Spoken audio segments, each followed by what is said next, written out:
Yeah. Hey, good morning. Anyway, I did this in the morning. Been trying to prepare for it the whole night. Okay.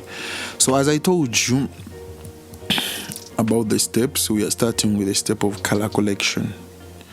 Color collection, we have to collect this image. And I told you color collection depends on your picture style that you put in your camera. If to you it's okay, well and good. If it's not okay, then this is what you do to collect it.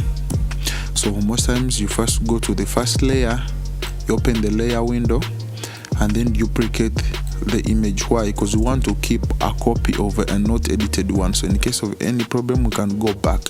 So then you get this pic, and then you go to filters and open camera raw. As I told you, you should have the Adobe CC, the new one. So I don't know if yours has camera raw, but mine, this is it. So then now here we work with this first window where there's the word basic. There is white balance and color collection. Remember, we are doing color collection, but then most times we can start with white balance. So you can either use a shot, that's what I always use. There's auto, where it auto collects according to what you shot. There's also custom. So a shot is better because it's yours. And then if you use as a shot and you feel like you want to clean, you can come and clean. If you feel like you can put it in a little cleaning. So you do your own white balance. That's if you like. So let's go with that. Any white balance you want, let's go with a shot, not edited. Then now we start doing color collection. Color collection now, let's now kill. Color collection has a lot. Your exposure, you may be like your pic is not well exposed, you add on some, or it's too much exposed, then you reduce the exposure. So here we can do a little exposure increment, something like 0.15. And then our contrast is how the pic goes with a lot of shadows and highlights. It's too much contrast. You know what contrast means. I know that. So here, less contrast. So to us here, let's reduce some contrast, put it down.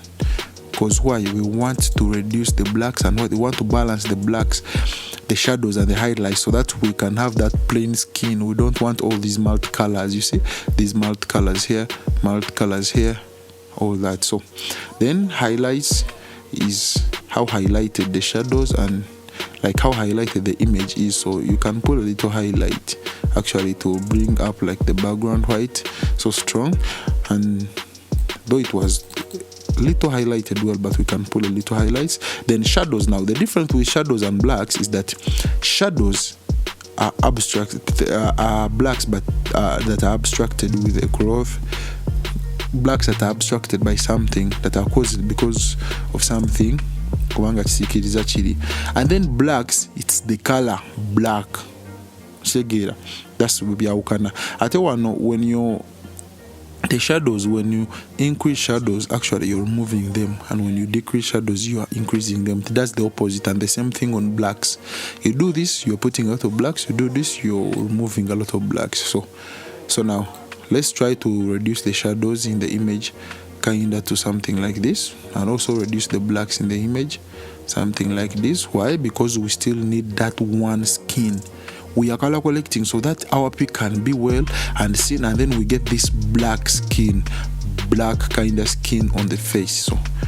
So we do that black skin thing. So we reduce out of black. So now we're having this one color, though we have a little thing here. So these other remaining patches like this black, these blacks, so those ones will be cleared when we are doing the real full retouching.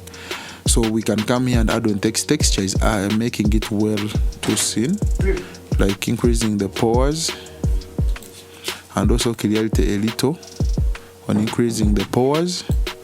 And the hairs is like increasing contrast to like plus from 100 to 200. It's something like increases contrast more.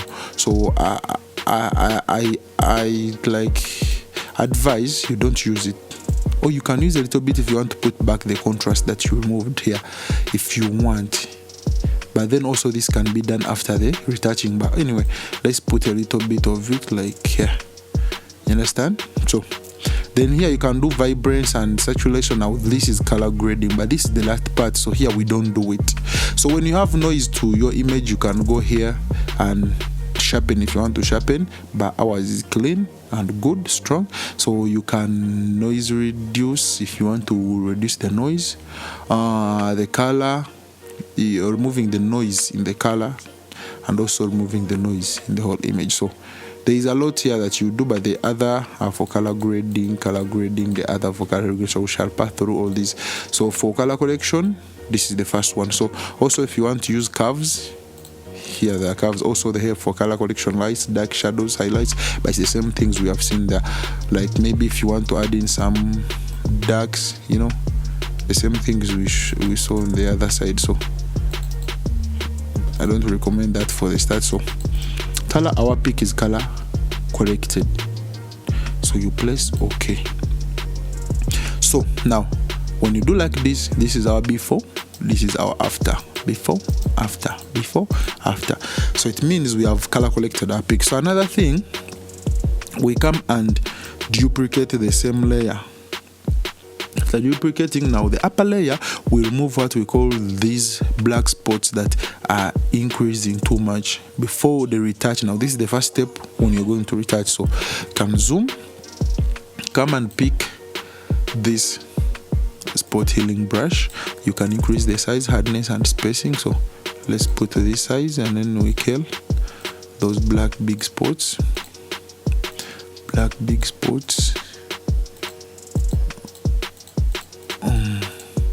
We kill those black big spots. Don't worry about like these remainings, because those ones in retouching we shall fix them.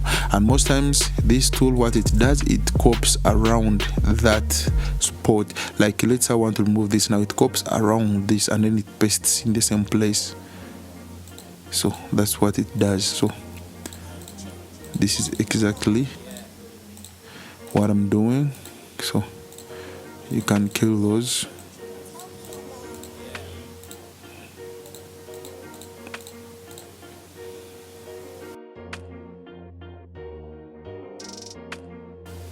So that's it.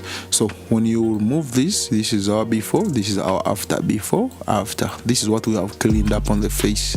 Now after this is the first step of retouch, removing these pores, big pores that are so disorganizing, and then now you got the next step of retouch. Which of is the step we shall start, we shall do the next time. So you put these in the same folder. You can see the before, the after, the before, the after, the before, the after. So I think we shall start from there. I always want